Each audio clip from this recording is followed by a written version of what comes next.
우리에게 허락하신 하나님의 말씀은 사도행전 2장 1절로 13절 말씀입니다.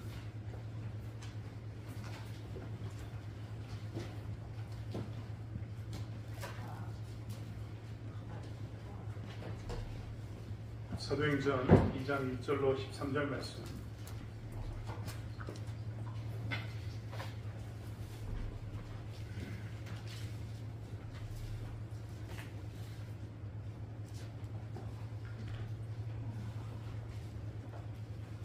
말씀 찾으셨으면 사도행전 2장 1절로 13절 말씀을 한 절씩 교독하겠습니다.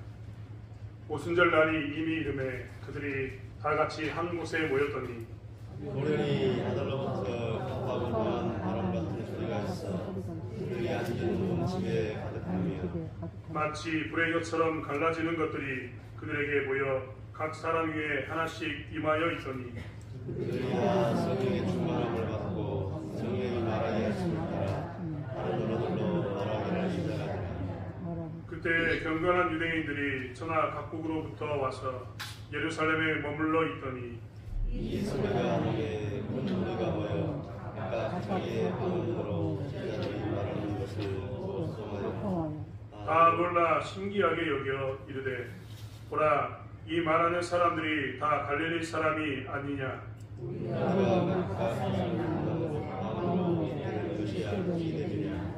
우리는 바데인과 메데인과 엘람인과 또 메소포타미아 유대와 갑바도기니아 본도와 아시아 보르기아와 밀리아 애국과 미트레에 가까운 리비아 여러 지방 사는 사람들과 로마로부터 온 나그네 곧 유대인과 이두에 들어온 사람들과 그레레인과 아라비아인들이라 우리가 다 우리의 각 언어로 하나님의 큰 일을 말함을 듣는도다 하고 놀라며 당황하여 서로 이르되 이가 주된 일이냐 하며 함께 하겠습니다.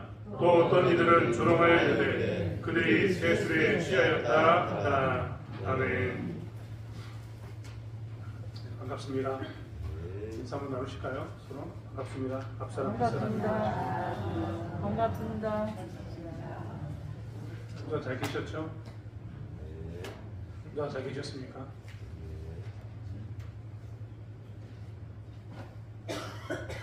저희는 사도행전을 통해서 어떤 교회가 부흥하는가. 사실 초대교회, 여러분 교회라는 개념이 넓은 의미의 교회의 개념이 있습니다. 그것은 아브라함의 시대, 아니 아담과 하와 시대부터 시작했던 교회의 개념이 넓은 의미의 개념입니다. 하지만 오늘과 같은 이런 시대의 교회의 개념은 언제부터 생겼는가? 그것은 사도행전이 있는 이때부터 생긴 겁니다. 사도행전 이전에는 이런 모양의 교회가 존재하지 않았습니다. 그전에는 이야기했던 것처럼 넓은 의미의 교회가 존재하고 있었던 거죠. 교회가 하나님의 백성의 모임이라는 그 이름으로 본다면 아담과 하와가 시작했던 그때가 교회였습니다. 하지만 이런 형태의 교회는 아니었던 것입니다. 하지만 지금의 이런 교회 형태는 사도행전부터 나타났다는 것을 우리는 알 수 있습니다. 사도행전에 있는 교회가 그러니까 우리 지금 있는 교회에 어떻게 보면 처음 모델이기도 합니다. 역사상을 따져보면 여기서부터 이런 모양의 교회는 쭉 시작되었다라고 볼 수 있습니다. 그들은 처음 시작했을 때 어떤 마음이었을까? 그들은 굉장히 힘들고 어려운 마음 가운데 있었는데 그들은 무엇을 이뤘냐면 하나님의 나라를 이렇게 확장하는 놀라운 은혜를 입었습니다. 처음 시작했던 교회는 아주 작게 약 120명 정도의 성도들이 모여서 시작했는데 지금은 전 세계를 아우르는 이런 엄청나게 큰 복음의 교회가 되었다는 것을 우리는 볼 수 있습니다. 이들이 처음 시작했을 때는 어떤 마음이었을까를 살펴보면서 교회가 부흥하려면 어떻게 해야 되는가, 어떻게 교회를 부흥시킬 수 있는가, 다시 재건할 수 있는가를 우리 계속해서 살펴보고 있습니다. 첫 번째로 나눴던 것은 남겨진 자들은 무엇을 해야 되느냐, 낙심하는 게 아니라 기도해야 된다라고 말씀드렸습니다. 예수님이 승천하시고 난 후에 남겨진 백성들은 기도하면 됐습니다. 그래서 그들은 제일 먼저 무엇에 집중했냐면 예수님이 승천하시고 부활하신 성령께서 오시기 전에 그들은 남겨졌을 때 기도하는 일에 힘썼습니다. 교회는 기도하는 일에 힘썼을 때 무엇을 경험하기 시작하냐면 부흥을 경험하기 시작한다라는 것을 사도행전을 통해서 우리에게 보여주신 겁니다. 두 번째는 뭘 했습니까?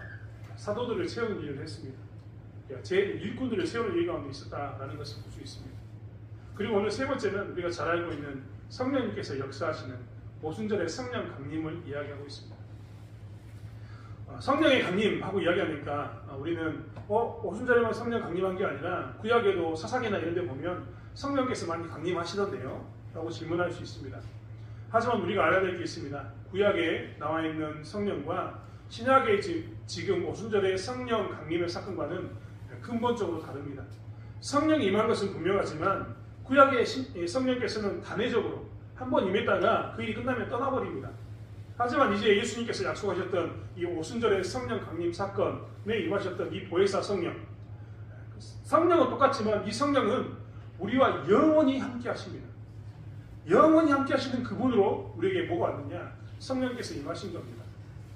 교회는 쓸 단어가 없어서 이 성령의 충만함을 받으라라고 씁니다. 성령의 충만함을 받으라. 말이 좀 웃기지 않습니까? 우리가 하나님을 인격적인 존재로 받아들이고 우리가 예수님, 성령님을 인격적인 존재로 받아들입니다. 인격적인 존재라는 것은 이렇게 바라보는 존재가 인격적인 존재지 않습니까? 그런데 성령의 충만함을 받으라. 이 말이 좀 웃기지 않습니까? 성령 하나님께서도 인격적인 존재인데 이렇게 만나면 되는 건데 왜 충만함을 받아야 될까요? 성령께서 우리와 함께 하시면 우리가 손잡고 이렇게 쭉 걸어가고 계시면 손잡고 계시는 분 항상 성령님이신데 왜 성령의 충만함을 입으라라고 얘기할까요? 그것은 무엇이냐면 성령이 기름처럼 떨어졌다가 채워졌다 이런 게 아니라 성령님께서 계시는데 우리가 성령님과 손잡고 가면서 성령님께서 우리에게 인도하신 바대로 따라가야 되는데 자꾸 우리가 손잡고 가면서 우리의 방향으로 끌고 가니까 요거 버리고 어떻게 하라고요? 성령님께서 인도하는 대로 따라가라. 10가지 인생 가운데서 10가지의 네가 문제 가운데 있었다면 10번을 다 성령님께 쫓아가라. 10번을 다 성령의 음성에 순종해라. 이 말이 뭡니까? 성령의 충만함을 사모하라. 쫓아가라. 이 말이 되는 겁니다. 우리와 함께 하신 성령님은요 갑자기 사라지지 않습니다. 항상 우리와 함께 하십니다. 단지 우리가 하나님께 주셨던 자유의지를 가지고 자꾸 때려 쓰는 겁니다. 성령님께서 내 손을 잡고 가시면서 나를 인도하심에도 불구하고 내가 떼쓰는 거죠. 어떻게 떼쓰는 겁니까?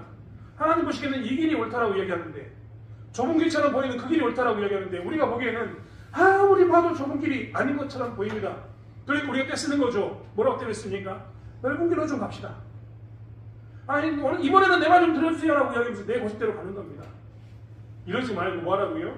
성령님께서 인도한 대로 가라. 이 말이 뭡니까? 성령의 충만함을 입으라라는 말이 됩니다.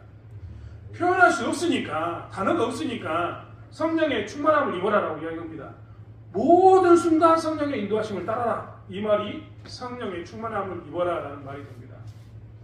좀 안타까운 것은 한국교회는 이 말을 좀 이제 잘못 사용하고 있습니다.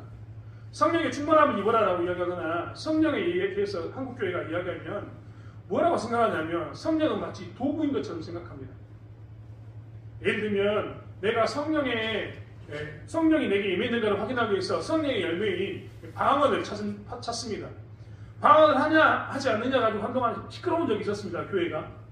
방언을 하는 사람은 성령이 임한 사람이고 방언을 안 하는 사람은 성령이 임하지 않았다라고 주장하는 극단적인 주장을 하는 곳이 있을 만큼 방언은 우리에게 정말 성령의 어떤 징표로서 많은 역할을 하는 그런 시기가 있었습니다. 하지만 여러분 한번 생각해 보십시오. 성령이 내게 충만하면 방언이 열매로 나타날 수도 있습니다. 그 열매는 당연한 거죠. 열매로 나타날 수도 있습니다. 안 나타날 수도 있습니다. 그런데 우리는 어떻게 생각하냐면 한국교회는 마치 성령이 임하면 방언이 터져서 그것이 내 삶 가운데 하나님과 함께하는 내가 예수를 잘 믿는 사람인 것처럼 이용한 어떤 진단 키트처럼 사용할 때가 많았다는 거예요. 성령의 충만함을, 성령의 임함을 마치 도구처럼 썼습니다. 내가 성령이 충만해지면 내 기도가 응답될 거다. 내가 성령이 충만해지면 내가 모든 일이 다 잘 될 거다. 축복의 통로나 도구로 썼다는 겁니다. 성령이 임하며 성령의 열매가 나타나는 것은 분명하지만 성령님은 우리의 도구가 절대 아닙니다. 내가 필요할 때마다 불러다 써가지고 하는 그런 도구가 절대 아닙니다. 내가 예수를 잘 믿고 있는가 믿지 않고 있는가를 구분하는 어떤 도구도 절대 아닙니다. 여러분 그런 식으로 예수를 믿으면 그런 식으로 성령의 충만함을 바라면 원래 성령의 충만함과는 다른 모습 가운데 있습니다. 성령의 충만함은 우리가 잘 알고 있는 것처럼 사도행전 1장 8절의 이루어짐을 위해서 있습니다. 사도행전 1장 8절은 오직 성령이 너에게 임하시면 너희가 권능을 받습니다. 하지만 중요한 것은 권능을 받는 목적이 뭐냐? 예루살렘과 온 유대와 사마리아와 땅끝까지 이르러 내 증인이 되리라 라는 말씀입니다.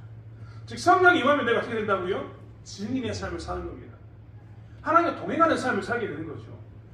그 목적이 성령이 우리 가운데 임하는 목적 중에 하나이기도 합니다.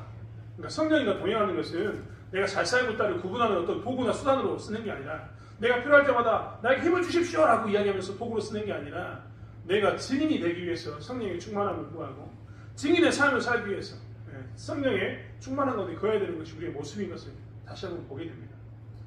아무튼 교회는 이렇게 성령에 대해서 오해하고도 있지만 교회는 반드시 성령이 임해야 합니다. 우리 가운데도 반드시 성령이 있어야지만 성령께서 강림하셔야지만 우리는 무엇을 경험할 수 있느냐? 부흥을 경험할 수 있는 거죠. 교회는 그렇기 때문에요. 무엇보다도 교회가 다시 한번 교회답고 교회가 다시 한번 이 땅에서 능력을 발휘하고 힘을 발휘하기 위해서도 어떤 것을 유지해야 되냐면 어떤 것을 경험해야 되냐면 성령의 강림을 경험해야 될 줄 믿습니다. 성령의 강림을 경험한 우리들은 성령의 충만함을 입어야 될 줄 믿습니다. 그러한 교회가 부흥을 경험하게 된다라고 성경은 이야기하고 있기 때문에 그렇습니다. 그렇다면 우리는 오늘 사도행전 2장을 통해서 이렇게 성령의 강림을 기다리면서 성령의 강림이 나타나서 교회가 여러 가지 일하는 것을 우리는 보았는데 성령의 강림이 공동체에 나타나면 공동체에 임하면 어떤 일이 나타나는가 이것을 좀 살펴보았으면 좋겠습니다. 그렇지 않습니까? 성령이 공동체에 임하면 교회는 부흥하게 되는데 그렇다면 어떤 모습을 통해서 어떤 과정을 통해서 어떤 현상이 나타나길래 교회가 부흥하는지 그리고 교회가 복음을 가지고 나가는지 한번 살펴보자는 겁니다. 먼저 성령께서 임하시면 우리의 정체성이 확립됩니다. 무엇이 확립된다고요? 정체성이 확립됩니다. 정체성. 여러분 우리는요 우리의 정체성이 무엇으로 세워진다고 생각하십니까? 여러분 우리의 정체성은 무엇으로 세워지나요? 대한민국이라는 사람의 정체성은 무엇으로 세워질까요? 우리는 대부분 다 우리의 정체성은요 우리의 생물학적인 요소가 우리의 정체성을 세운다라고 생각합니다. 단어가 생물학적 요소라고 썼으니까 어려워 보이는 것처럼 보이지만 다른 게 아닙니다. 우리는 우리의 피부의 색깔이 우리의 정체성을 결정한다고 생각합니다. 우리는 우리가 어디서 태어났는가 누구의 자식으로 태어났는가 이게 우리의 정체성을 결정한다고 생각합니다. 잘 보십시오. 그렇지 않습니까? 내가 한국 사람인 것은 내가 한국 사람으로 태어났기 때문에 우리 아버지 어머니가 한국 사람이기 때문에 내가 한국 사람이다 라고 생각합니다. 우리가 대한민국이라는 울타리에 있으려면 우리는 학교에서 배웠던 것처럼 당군의 자손이다 라는 것을 강조해야지만 대한민국이라는 이 단일민족의 울타리 안에 있는 것처럼 느껴집니다. 한국에 살면요 우리는 한국 사람으로서의 정체성을 특별히 생각할 필요가 없습니다. 하지만 외국에 나가는 순간 우리는 경험하게 됩니다. 예를 들면 미국에 가면 미국은 온통 전 세계 인종들이 다 모여서 사는 그런 나라가 미국인데요. 미국에 나가면 미국 사람들은 어떻게 사냐면 미국인으로 삽니다. 그들의 정체성은요 미국인으로 사는 건데 그들은 그렇게 나옵니다. 라틴계냐 아니면 아프리카계냐 혹은 아시아계냐 이런 의미로 아시아계 미국인, 아프리카계 미국인 혹은 라틴계 미국인 이런 식으로 나옵니다. 이런 미국에 살다 보면요 사람들이 자연스럽게 뭘 생각하냐면 그 정체성에 대해서 의심하면서 나는 누구인가에 대한 그 고민을 하게 되는 겁니다. 그리고 나는 누군가에 대해서 고민하면서 사람들이 이야기하는 것처럼 어떤 사람이 황민족에게 이야기하지 않습니까? 얼굴이 노라면 넌 아시아인이니까 너희 나라로 가라라고 이야기하는 이런 이야기를 듣다 보면 어떤 마음이 드냐면 나는 아시아인인가? 라는 그런 고민 가운데 빠지게 되는 겁니다. 그리고 마치 그런 생물학적인 것이 그 사람의 정체성을 구분하는 것처럼 우리가 살 때가 많습니다. 우리는 요즘 최근에 이제 우리 주변에 외국인들이 굉장히 많습니다. 외국인들을 대할 때 그들을 어떻게 대하고 있습니까? 좀 더 우리의 현실 가운데 이야기하면 외국인들 우리 가운데 결혼해서 우리와 함께 이제 외국인들이 결혼한 사람들이 굉장히 많습니다. 우리에게 결혼해가지고 그들이 영주권을 취득하고 시민권을 취득했습니다. 대한민국 사람으로서 주민등록증을 가지고 있습니다. 그 사람들에 대한 우리의 시각은 그 사람들을 대한민국 사람으로 바라보고 있습니까? 아니면 여전히 외국인으로 바라보고 있습니까? 우린 대부분 다 우리의 정체성을 뭘로 따지냐면 잘 보십시오. 우리의 정체성이 뭘로 따지는지 그 외국인들을 대하는 것처럼 마치 미국인들이 아시아계를 대하면서 대하는 그 모습이 그대로 반영됩니다. 외국인들이 우리 가운데 들어왔습니다. 우리는 그들을 한국 사람으로 인정하면 되는데 한국 사람을 잘 인정하지 않습니다. 외국인이라고 생각합니다. 이주한 사람이라고 이야기하면서 이주했다, 옮겨왔다는 것을 더 강조합니다. 그러면서 우리가 색깔이 조금만 다르면 이 사람은 외국인인가 보다. 우리가 다르네? 라고 이야기해버립니다. 그들은 외국인으로 사는 게 아니라 한국 주민등록증을 가지고 삶에도 불구하고 우리는 그들을 뭐라고 취급해버리냐면 외국인 이렇게 규정해버린다는 겁니다. 이게 다 뭐냐면 생물학적으로 우리가 규정해버리는 겁니다. 생물학적으로. 우리도 모르는 사이에 우리는 피부 색깔이나 우리가 말이 좀 다르면 혹시 우리가 좀 더 다른 모습을 가지고 있으면 그것을 가지고 다 결정해 버리는 겁니다. 그런데요, 사실 이 정체성은 생물학적인 걸로 생기지 않습니다. 정체성은 사회학적으로 생깁니다. 사회학적으로. 말이 좀 어렵습니다. 사회학적으로 생긴다는 말은 뭐냐면 그 사람이 어디에서 컸는가에 따라서 그 사람의 정체성이 세워진다는 겁니다. 제가요, 이 외국에 있는 디아스포라 교회들을 정말 제가 많이 경험해 봤는데, 저도 중국에 있을 때 한국인이 다니는 교회를 다녀봤지 않습니까? 근데 중국에 있는 한국인 교회는요, 한국의 교회에 모여있는 사람들은 중국에 살고 있는데도요, 한국 사람이라는 정체성이 확실합니다.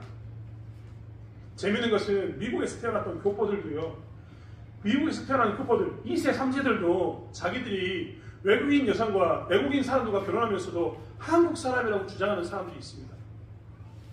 그 사람들은 어떤 사람이냐? 한국이라는 가족 안에 사는 사람들이 미국에 살아도 자기가 한국 사람이라고 주장합니다. 중국에 살면서도 중국이라는 거대한 가정 안에서 이 한국 사람의 정체성을 가진 한국인들과 사는 사람들이요, 무조건 다 한국 사람이라고 주장하고 삽니다.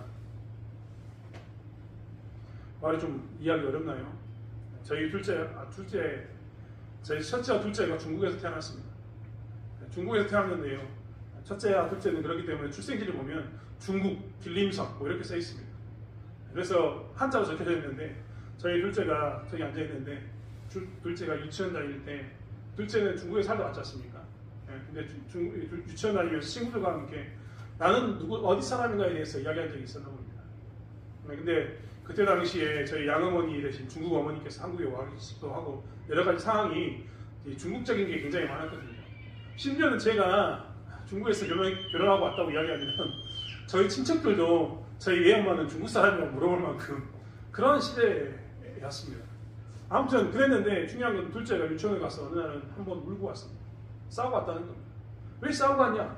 자기는 중국 사람이라고 이야기하는데 애들이 안 믿어준다. 자기는 중국에서 태어났기 때문에 중국 사람이라고 생각합니다.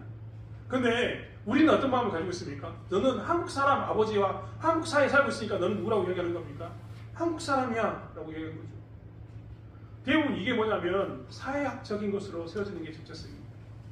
말을 이렇게 어렵게 이야기하는 이유는 뭐냐면 교회가 고민하고 있지 않습니까? 우리 다음 세대가, 그리고 우리 안에 우리라는 이 공동체 안에 들어왔던 사람들이 교회 안에 들어와서 예수 안 믿는 것 때문에 고민하고 있지 않습니까? 우리 다음 세대로 이야기했던 30대하고 40대, 즉 우리 권사님들의 자녀들, 집사님들의 자녀들이 교회를 나오지 않습니다. 우리 교회를 이야기하는 게 아니에요. 한국 교회가 지금 그 문제를 고민하고 있거든요.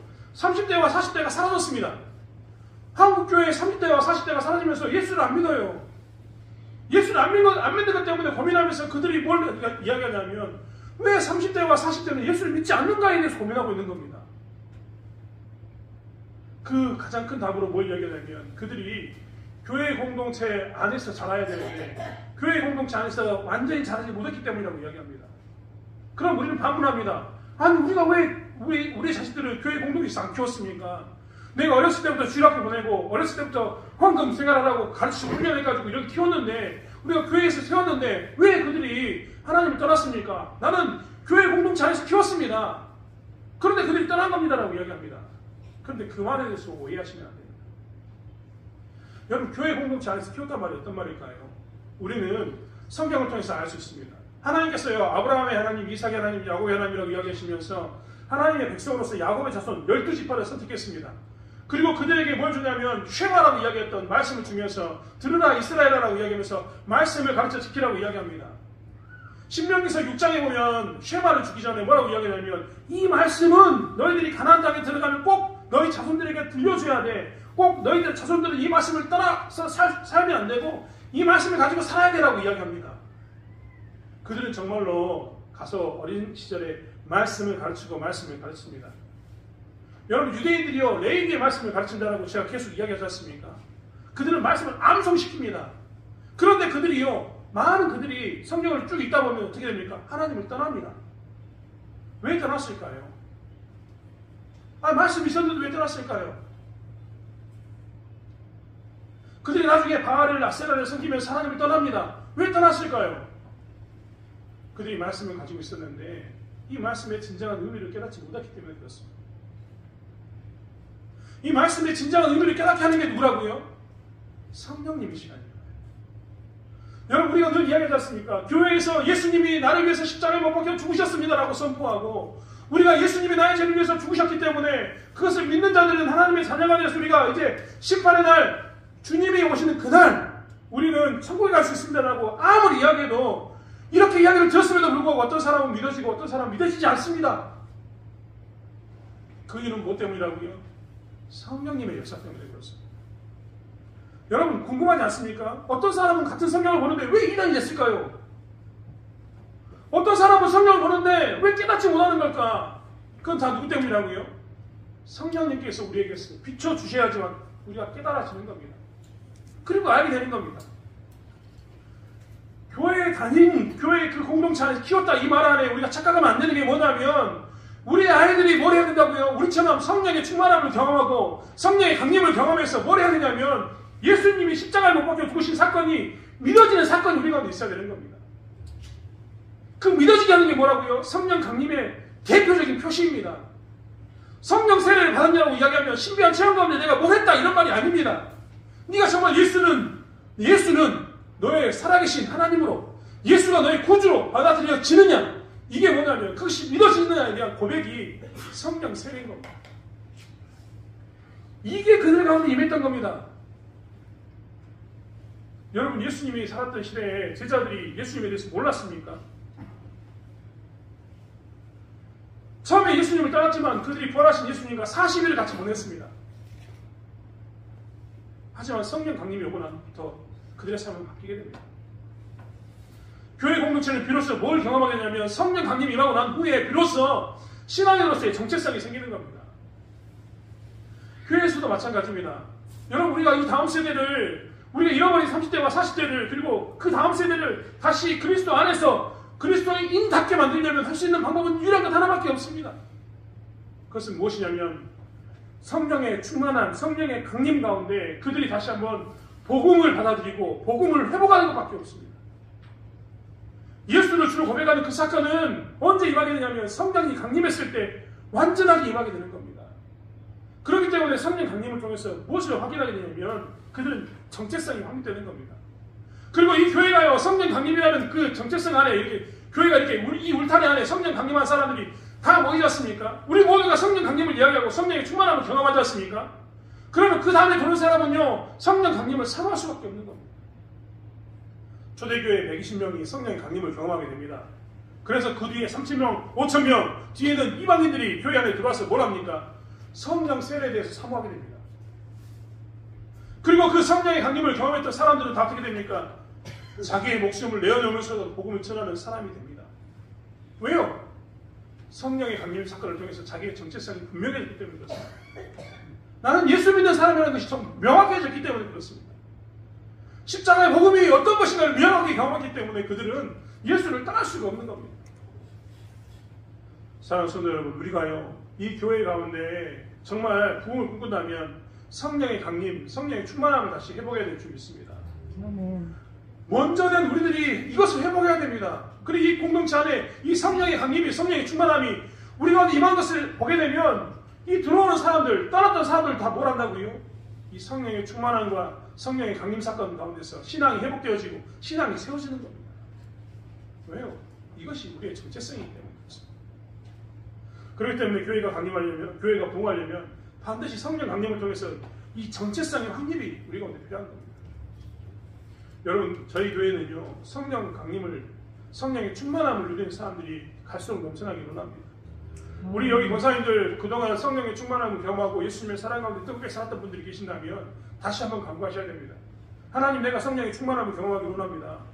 내 성령의 충만함을 통해서, 내 성령의 이 충만함을 통해서, 내게 임하는 이 성령의 임함을 통해서 우리 다음 세대가, 우리 자녀들이 성령 하나님이 주시는 그 은혜를 경험하기 원합니다. 배워가기 원합니다라고 기도해야 되는 겁니다. 제가 처음에 말씀드렸지 않습니까? 어떤 공동체의 정체성은요, 사회학적으로 결정된다고요. 그 말은 뭐냐면, 내가 아무리 중국에 살아도요, 내가 내 자식에게 너는 박씨 가문의 몇 대손이다라고 이야기하고, 너희 아버지는 누구고, 너희 할아버지는 누구고, 너의 학년은 뭔데, 너의 자식들의 학년은 이렇게 따져야 된다고 이야기하면서 그것을 가르치면요, 내 자식은 반드시 그 한국 사람으로 살게 되는 겁니다. 그런 것처럼 성령이 우리 가운데 임하게 되면 이 교회 가운데 모든 구성원들이 성령의 충만한 가운데 경험하게 되면 우리 다음에 들어오는 사람들은 우리 안에 들어오는 사람들은 다 성령의 충만함을 사모하게 되고 성령의 능력 가운데 살게 되는 겁니다. 그렇기 때문에 교회는 무엇을 해야 되느냐? 성령의 강림, 성령의 충만한 가운데 거해야 되는 겁니다. 두 번째로 성령의 강림 샀거든요. 그들의 막혀있는 문제에 대해서 담대함을 가지게 했습니다. 담대함을 가지게 했습니다. 우리가 지난번에도 계속 지금 보았지만 이스라엘 백성들이 지금 초대교회 120명이 모여서 기도하는 이 공동체의 문제점이 뭐였습니까? 그들이 지금 무엇 때문에 모여서 기도하고 있습니까? 물론 하나님께서 명령하셨기 때문에 예수님께서 명령하셨기 때문에 그들이 마가의 다락방에서 120명이 모여 있습니다. 하지만 그들은 한편으로는 두렵습니다. 그들을 가로막고 있는 것이 있었기 때문에 그런 겁니다. 무엇이 그들을 가로막았습니까? 한번 생각해 보십시오. 먼저는 우리가 이야기했던 것처럼 그들을 가로막고 있었던 것들, 그들로 하여금 담대하지 못하게 했던 것들은 무엇이었냐면 예수님이 안 계시는 거였습니다. 승천해 버리셨다니까요. 근데 성령님은 아직 안 왔습니다. 예수님은 승천해 버리고 성령님은 아직 안 오시고 그들은 고아처럼 놓아져 있습니다. 그 두려움이 그들이 휩싸였기 때문에 그들은 지금 뭐 하게 되냐면 담대한 가운데 나가지 못하게 됩니다. 그런데 성령이 강림함으로 인해서 그들이 어떻게 됐습니까? 그들이 그 버려졌다는, 남겨졌다는 두려움이 사라지게 됩니다. 두 번째로 그들을 가로막고 있었던 게 뭡니까? 유대교가 그들을 가로막고 있었습니다. 우리는 사도행전을 통해서 이미 봤다니까요. 뭘 보았습니까? 공회에서 예수 전하는 사람들을 잡아다가 죽이는 것을 보았습니다. 공회에서 예수 믿는 사람들을 불러다가 뭐라고 얘기했냐면 니들이 예수 전하는 것만 입 다물면 내가 너희들을 살려주겠다는 말을 배웠습니다. 보았습니다. 이미 유대교와 기독교는요, 유대교를 따른 사람하고 예수 믿는 사람은요, 같은 길을 갈 수 없다는 것을 언제 보였냐면 이 사내들인 공회에서 자기들이 공회를 열어서 예수를 잡아다가 십자가에 못 박아 죽였습니다. 그 순간 그들은 어떻게 됐냐면 예수와 함께 없다는 것을 선포해버린 겁니다. 공언해버린 겁니다. 모든 사람들에게 예수 믿는 사람들은 이렇게 죽게 될 거다라고 이야기해버린 겁니다. 그래서 제자들이 도망간 것 아니었습니까? 그들은 이 두려움 가운데 있었습니다. 그런데 이게 언제 해결된다고요? 성령의 강림 사건 이후에 해결됩니다. 그들은 이 이후에 죽인다 해도 복음을 전합니다. 그들을 가로막고 있었던 게 또 뭐가 있었습니까? 당시에 로마인들이 그들을 가로막고 있었다니까요. 복음을 전하면 다 죽이는데요. 로마인들이 기독교인들을 잡아가지고 기독교인인가 유대인가를 구분하는 가장 좋은 방법이 뭐였는지 아십니까? 신앙 고백이었습니다. 기독교인들은요, 주는 그리스도시요 살아계신 하나님의 아들입니다라고 고백하고 살거든요. 주는 그리스도시요 살아계신 하나님의 아들입니다라고 고백하는 순간 로마인들은 이 사람은 기독교인, 이 사람은 죽어야 될 사람이라고 이야기합니다. 왜 그럴까요? 그 당시에 주라고 부를 수 있는 유일한 주는 누구였냐면, 우리의 왕은 누구였냐면 가이사르, 로마의 황제였습니다. 그런데 기독교인들이 뭐라고 이야기했습니까? 예수님이 나의 왕이시고 예수님이 나의 주인이십니다라고 고백하니까 그런 사람은 죽였던 겁니다. 본디오 빌라도가요, 지금도 우리가 사도신경을 고백하면서 본디오 빌라도에게 못 박혀 죽었다고 이야기합니다. 로마인들은 영원히 자기들이 예수를 못 박아 죽였다는 그 사법적인 절차를 진행했다는 것을 벗어날 수가 없는 겁니다. 반면에 기독교인들은 그 예수를 죽였던 그 로마인들이 겁이 납니다. 하지만 성령이 강림하고 난 후에 그들은 어떻게 되냐면 담대함을 입습니다. 우리 가운데 우리가 신앙생활 하는데 가로막고 있어서 나라에는 담대하게 예수의 복음을 전하지 못하게 하는 것, 예수를 따르지 못하게 하는 것이 있다면 우리는 그때 무엇을 해야 되냐면 성령의 충만함, 성령의 강림을 기다리고 있어야 합니다. 성령의 충만함과 성령의 강림이 임하면요, 그동안 나에게 막혀 있었던 것들에 대해서 담대함을 갖습니다. 여러분 착각하면 안 됩니다. 성령이 충만해지고 성령이 강림하면요, 내 문제가 해결된다는 게 아닙니다. 내게 성령이 임하면 유대인들이 사라집니까? 유대인들이 했던 박해가 사라집니까? 로마인들이 사라집니까? 로마인들이 했던 그 박해가 사라집니까? 아니요, 그 박해가 있습니다. 그런데 뭘 얻는다고요? 담대함을 얻습니다. 담대함. 나를 가로막고 있는 그것 때문에 내 신앙을 저버리는 일이 있는 게 아니라 나를 가로막고 있는 그것이 있어도 내가 신앙을 지키겠다고 고백하는 그 담대함이 생기는 겁니다. 나를 가로막고 있는 것이 나의 생명을 이어가는 그 상황이 뻔히 보이는데도 내가 성령이 충만하면 어떻게 한다고요? 나는 그럼에도 불구하고 예수를 따르겠다고 고백하는 믿음이 나오는 겁니다. 내 신앙생활하면서 나를 가로막고 있는 것 때문에 내가 신앙생활을 못한다. 이것 때문에 힘들다. 이것 때문에 내가 이것만 해결되면 좋겠다라고 이야기하는 사람들은 문제 해결이 먼저가 아니라 그렇기 때문에 성령의 강림이, 성령의 충만함이 우선인 겁니다. 교회는 그렇기 때문에 성령의 강림, 성령의 충만한 것도 있어야 합니다. 그러면 어떻게 된다고요? 내 신앙에 두려울 것이 없습니다. 우리가 예수 믿는 것을 가로막는 그것 때문에 내가 주저하거나 좌절하지 않습니다. 오히려 힘을 내어서 뭘 하냐면 내 목숨을 다하여도 내가 주를 따르겠다라고 고백하는 신자의 삶이 나오게 되는 겁니다. 혹시 내 삶 가운데 두려움이 있거나 나를 가로막는 것 때문에 내가 담대함을 내지 못한다면 우리는 그렇기 때문에 뭘 해야 되냐면 성령의 충만한 성령의 강림을 기다려야 합니다. 그것을 추구해야 합니다. 그러면 우리는 비로소 그때 담대한 가운데 신자다운 삶을 살 수 있기 때문에 그렇습니다. 저희는 저희 교회 가운데요, 이 성령의 충만과 강림이 좀 임했으면 좋겠습니다. 정말 간절히 사모합니다. 우리를 가로막고 있는 문제가 우리를 어떻게 짓누르든 간에 그것들을 이겨내고 그것들을 뚫고 나가는 그 믿음 가운데서는 저와 여러분이 되기를 원합니다. 요즘 새벽 제단에 계속해서 구약의 선지서들을 이야기하고 있는데 선지서를 읽다 보면 느끼는 게 있다니까요. 정말 느끼는 게 있습니다. 왜 그들에게 복을 주지 않을까? 그냥 하나님 잘 믿으면 성전을 짓고 예배 잘 드리면 그냥 하나님 복을 주시면 더 좋을 텐데 왜 복을 주지 않을까? 왜 이스라엘 백성들은 성전이 건축됐음에도 불구하고 그렇게 힘들게 살까? 이런 것을 볼 때마다 느끼는 게 있습니다. 하나님의 마음은요, 성전이 지어졌는가, 복이 있는가, 혹은 그가 고난이 있는가 여기에 관심이 있는 게 아니라니까. 하나님의 관심은 오직 구원에 있고 우리를 구원시키는 데 목적이 있어서 어떤 사람에게는 축복을 주면 그가 구원받겠다 싶으면 축복을 주고 어떤 사람에게는 고난이 있는 것이 오히려 그에게 더 유익하다 이야기하면 고난을 주어서 그 고난의 유익을 통해서 환난 가운데서 연단시키고 그에게 구원을 인도하는 것을 보게 됩니다. 사랑하는 성도 여러분, 우리가 어떤 모양 가운데 있든 간에 우리에게 성령이 충만하고 성령이 임하시면 우리는 담대함을 누리게 됩니다. 친절하게 살게 됩니다. 문제를 놓고 기도하지 마시고 먼저 나에게 성령이 충만할 것을, 성령이 임할 것을 기도하는 저와 여러분이 되기를 원합니다. 아멘. 그러면 담대한 가운데 우리는 그 문제를 뛰어넘어서 구원이라는 그 뼈대를 향해서 다름박질할 수 있을 줄 믿습니다. 아멘. 마지막으로 성령의 충만함이 교회에 주었던 것은 무엇이었냐면 그들에게 복음의 확장을 주었습니다. 여러분, 우리는 계속해서 보고 있지 않습니까? 이스라엘 백성들이 지금 무엇을 하고 있습니까? 그들이 예수가 부활한 것을 경험했습니다. 40일 동안 예수와 동행하는 삶을 살았습니다. 그런데 복음이 확장되지 않습니다. 이 말은 뭔 말이냐면 복음이 여전히 내 안에만 있습니다. 이들은 그들이 한번 예수를 버렸지만 부활하신 예수를 통해서 그들이 예수를 만나서 40일 동안 함께하면서 뭘 경험했냐면 우리가 부활할 수 있구나. 예수를 믿으면 우리가 이제 죄사함을 용서를 받고 우리도 이 천국에 대한 소망이 있구나라는 것을 분명히 알았습니다. 그런데 복음이 그들 안에만 갇혀 있습니다. 복음이 나가지 않는 겁니다. 누구에게로요? 주변으로. 왜 안 나갔을까요?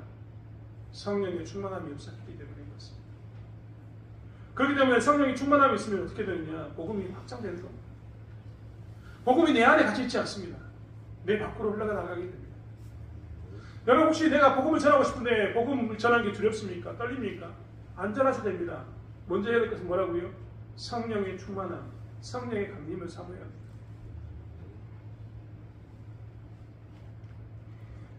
여러분, 많은 사람들이 오해합니다. 이야기했던 것처럼 복음이 내 안에 있는 것, 나는 예수 믿으면 됐다라고 생각하는 착각 가운데 있습니다.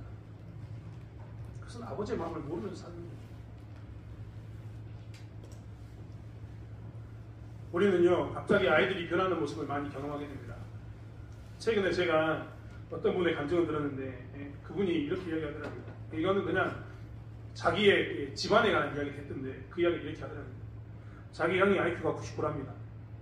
자기는 126. 자기가 더 똑똑하다고 자랑하시더라고요. 그런데 그러면 성적을 누가 더 좋았냐? 공부는 누가 더 잘했냐? 형이 더 잘했답니다. IQ 99인 형이 공부를 훨씬 잘했대요. 중학교 때까지 별로 두각을 안 나타났는데 중학교 때 갑자기 형이 공부를 엄청 하더라는 겁니다. 중학교 때부터 형은 전교에서 저 위에서 노는 그런 사람이 됐습니다. 고등학교도 그렇게 가고 대학교도 좋은 데를 갔습니다. 좋은 직장에 들어갔습니다. 형은 잘 살고 있다라고 얘기하더라고요. 동생이 궁금했습니다. 형, 도대체 형은 IQ가 99인데 왜 갑자기 중학교 때부터 전교 1등이 됐어? 궁금해서 물어봤다는 거예요. 형이 동생에게 이야기했습니다. 너도 알다시피 그때 아버지가 수술을 받았다. 아버지가 엄청나게 큰 수술을 받아가지고 죽을까 살까 하다가 겨우 살아났다는 것을 너도 알고 있다. 큰 수술을 받아가지고 간 수술을 받아 크게 고생을 했는데 아버지가 태어나자마자 출근하는 것을 어머니가 붙잡고 이야기하면서 출근 나중에 하면 안 되냐고, 이렇게 큰 수술해가지고 벌써 나가냐고 이야기하는 그 장면을 큰아들이 보았는데 그때 아버지가 했던 말을 자기가 기억하고 있다는 겁니다. 아버지가 뭐라고 그랬냐면 내가 자식이 넷인데 내가 누워있으면 내 자식은 누가 먹여 살리냐, 내가 자식을 키우기 위해서라도 지금 내가 이 몸을 이끌고 출근해야 된다라고 이야기하면서 출근하는 모습을 큰아들이 봤다는 겁니다. 큰아들이 아버지의 그 모습을 보니까 어떻게 되냐면 참을 수가 없었습니다. 왜 참을 수가 없었을까요? 아버지가 나를 위해서 이렇게 고생한다는 것을 봤기 때문에. 수술하고 회복해야 되는데 회복의 시간을 갖지 않고 출근하고 있는 아버지의 모습을 통해서 그가 뭘 느꼈냐면 내가 이렇게 살아서는 안 되겠구나. 내가 자식으로 어떻게 하면 우리 아버지의 짐을 좀 덜어줄까? 어떻게 하면 내가 자식으로서 우리 아버지와 함께 가면서 우리 아버지와 하여금 근심을 없게 할까라고 고민했다는 겁니다. 그가 생각해보니까 할 수 있는 게 뭐밖에 없었다고요? 공부밖에 없거든요.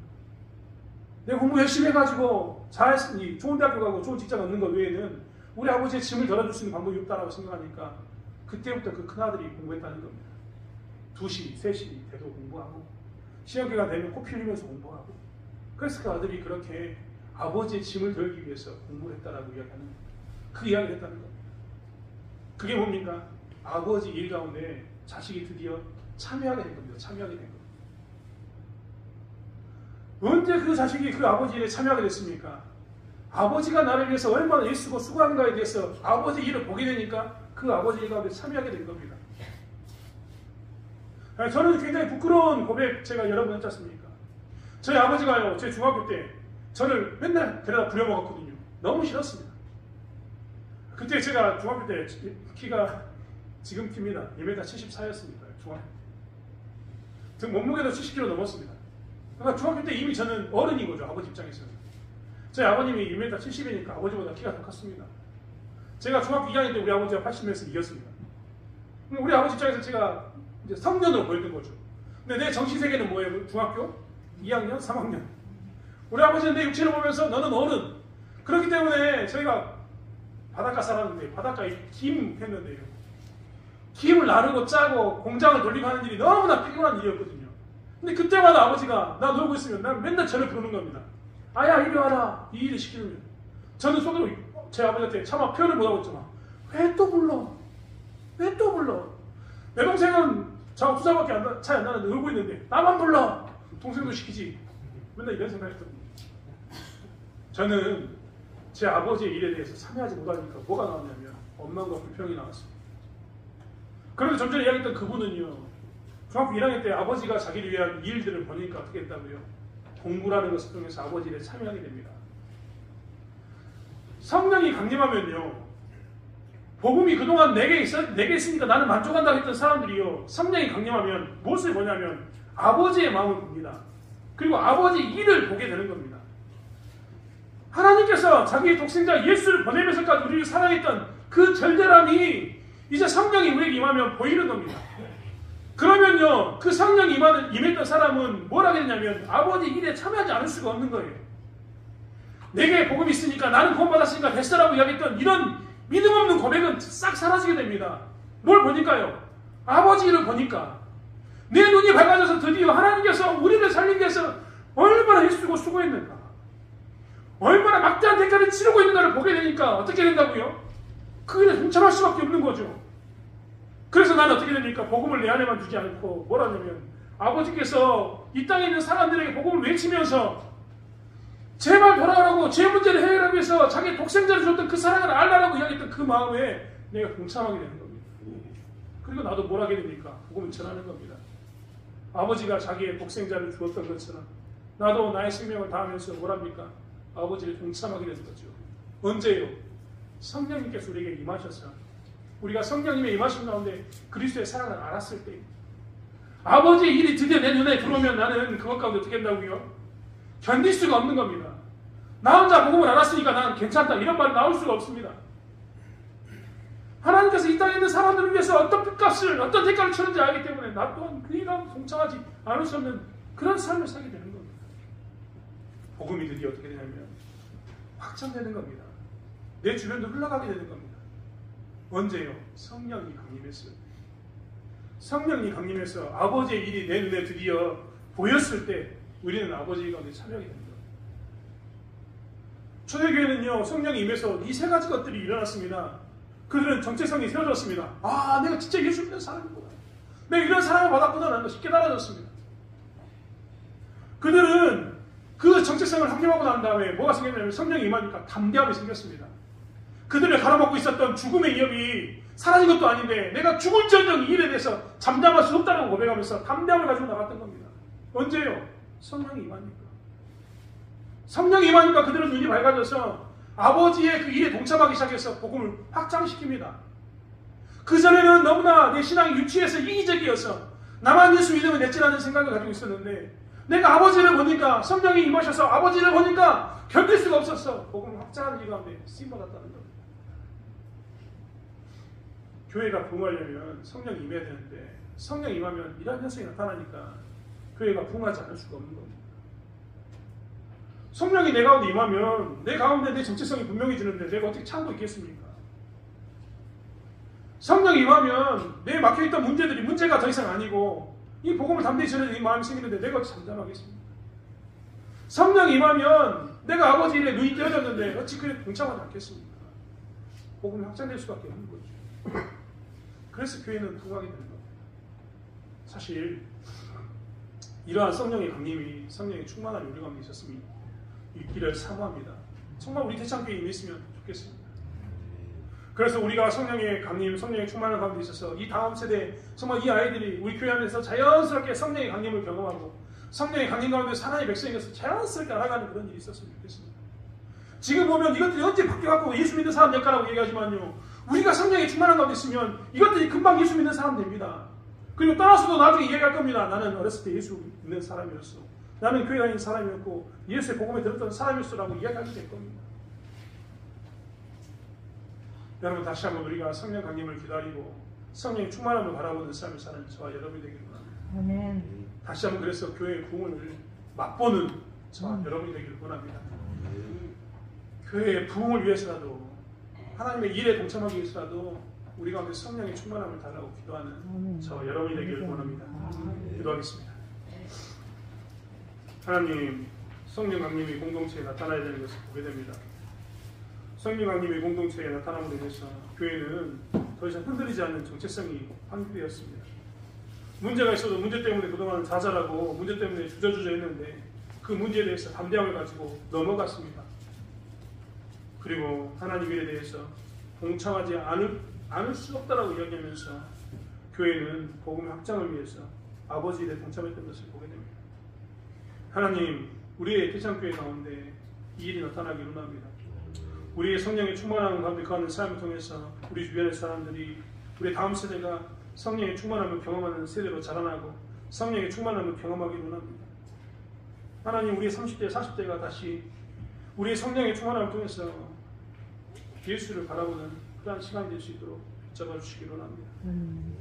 하나님, 하나님께 구하고 간구하는 하나님께서 이 교회의 성령의 충만함을, 성령의 강림을 허락하심으로 해서 교회가 다시 한번 정말 성령의 능력 가운데서 부흥하는 것을 볼 수 있도록, 하나님 나라 확장되는 것을 볼 수 있도록 저희를 사용해 주실 줄 믿습니다. 감사드리며 예수님의 이름으로 기도드렸습니다.